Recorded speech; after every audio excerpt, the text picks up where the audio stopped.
په معاشره کې دا یو ټکی هم زموږ د ډیرو نوجوانانو ودونه لیټ کړل ماته وایي نوجوانان دې وجې نه خلک نکاح نه کوي وایي زوی مې لا په خپو نه دی ولاړ چې په خپو ودرېږي نو بیا به ورله نکاح کوم شریعت څه وایي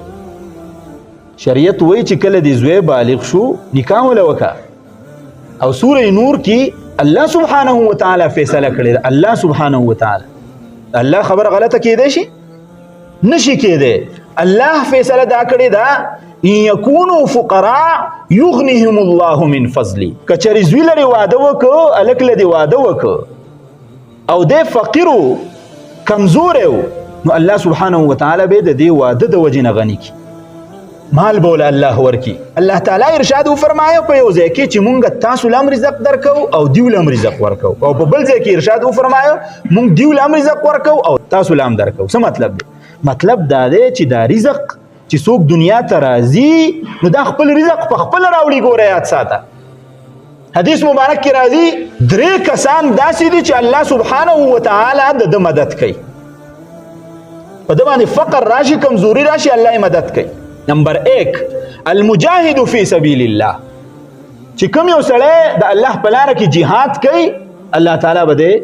مدد به کوي غنی کوي دویم سړی هغه دا ده چې د چا سره غلام دی او هغه سره عقد مکاتبت وکړو چې ته مال دومره روپۍ راوړه او زه به آزاد کړم او دغه سړی وایي چې او ټیک ده نو الله سبحانه وتعالی دلم روپۍ ورکوي ناکح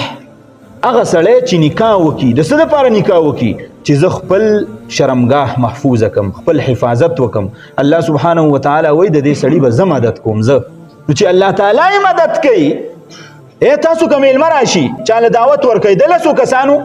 په انتظار تاسو کوئ روټۍ د څو کسانو تیاروئ د 15 واسې نه سوایي د ځان سره راولي تاسو دومره غیرتیان یئ الله سبحانه وتعالی څومره غیرتي دی چې هغه به ستا کور ته یوه جینۍ راولي